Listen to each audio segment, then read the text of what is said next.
부작용이 없다, 굉장히 적다, 이래서 많이들 시술이 이루어지고 있지만, 사실 이 필러의 생산 과정을 보면 식약처 허가 과정은 허가받을 때는 분명히 괜찮았는데, 이제 필러 회사들이 대량 생산을 하게 되면 이런 공정상 어떤 문제로 부작용이 생길 수 있습니다.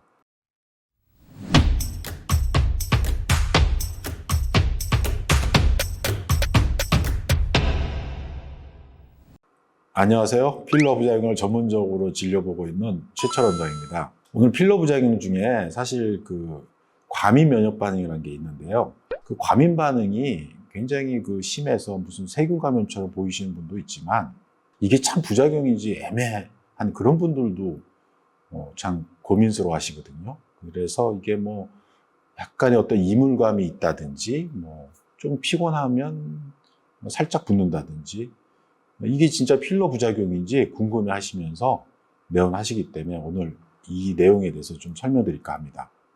대부분의 이제 병원에서 이루어지는 필러 시술의 90% 이상이 히알루론산 그런 필러를 사용하고 있는데요. 히알루론산은 우리 인체의 구성 요소이기 때문에 부작용이 없다, 굉장히 적다, 이래서 많이들 시술이 이루어지고 있지만, 사실 이 필러의 생산 과정을 보면 식약처 허가 과정은 허가받을 때는 분명히 괜찮았는데, 이제 필러 회사들이 대량 생산을 하게 되면 이런 공정상 어떤 문제로 부작용이 생길 수 있습니다. 이런 내용은 제가 과거에 의사도 몰랐던 제조와 공정을 통한 히알루론산 필러 부작용편을 제작을 했었습니다. 그 동영상을 또 참고를 하시기 바랍니다.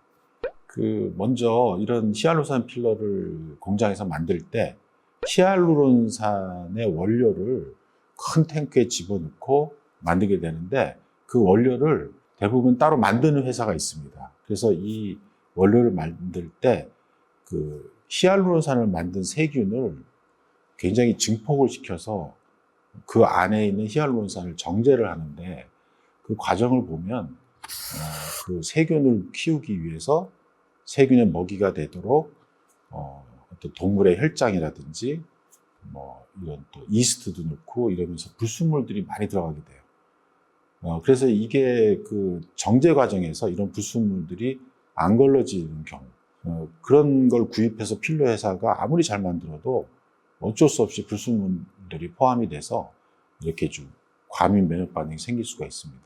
그래서 이제 필러 회사들이 이렇게 대량 생산을 해야 이익이 나기 때문에 대량 생산을 해야 되는데, 그때 이제 히알루론산 에다가 가교결합이라는 걸 만드는 게 필러 회사들이 하는 공정인데, BDD를 이용해서 가교결합을 만들고, 이 BDD라든지 아까 말씀드린 처음 원료로 생산했을 때 어떤 들어가는 불순물, 이런 것들을 필러 회사가 물을 이용해서 물로 세척을 하게 됩니다.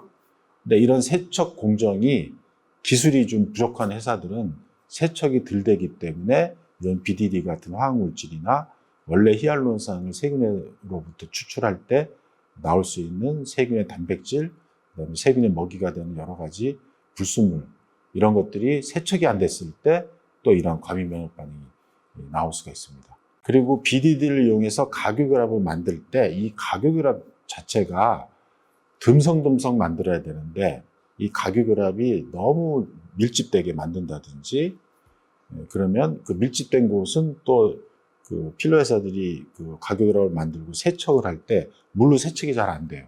그래서 이런 가교결합이 몰린 부분에서 불순물이나 BDD 같은 화학물질이 조금씩 새어나오게 되거든요.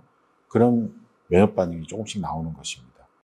이 가교결합이라는 거는 양손으로 딱 붙잡는, 가교가 되는 이런 다리를 만드는 이런 결합인데, 양쪽이 딱 붙는 게 아니고, 히알루론산 구조에 양쪽으로 딱 붙는 게 아니고 한쪽 팔만 붙는 경우가 있어요. 그런 걸 펜던트 크로스 링킹이라고 하는데, 그런 한쪽 팔만 붙게 되면 가교결합 자체가 흔들려서 너덜너덜 흔들리니까, 양쪽 팔로 붙어서 정확한 가교결합이 됐을 때는 고정이 딱 되니까 면역세포들이 이걸 이물질이라고 생각을 안 하는데, 한쪽만 붙어서 흔들리니까 면역세포들이 이물질로 보고 면역 반응을 일으키게 됩니다.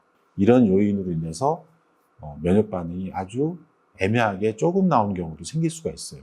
그래서 이런 분들이 내가 필러 부작용이 있는지 없는지 참 애매해서 저한테 상담을 오십니다. 그래서 이런 문제도 결국은 필러 부작용으로 의심을 할 수가 있는 것입니다. 제조 공정을 봤을 때 충분히 의심을 할 수 있는 것이죠. 그래서 이런 분들이 그러면 어떻게 해결을 해야 되냐? 먼저 히알라제 주사를 통해서 녹여보는 겁니다. 그래서 이를 해서 잘 녹아서 그런 불순물들이 빠져나가고 흡수가 되면 해결이 되는 것이고요. 근데 이런 히알라제 주사를 했는데 해결이 안 되는 경우는 비너스 레이저를 이용해서 비너스 레이저의 광섬유를 밀어넣어서 이런 가교결합이 밀집된 곳을 깨고 부시고 흡입을 해서 제거를 해야만 이런 과민 면역 반응이 해결되는 것입니다. 그래서 오늘 결론적으로 이런 과민 면역 반응이 의심될 때는 1차 히알라제 주사를 1차 해보고 해결이 되면 되는 것이고요. 만약 해결이 안 되고 또 이런 과민 증상이 나온다면 비너스 레이저를 이용해서 가교결합을 해체하고 흡입해서 제거해서 이런 과민 면역 반응을 해결해야 되겠습니다. 감사합니다.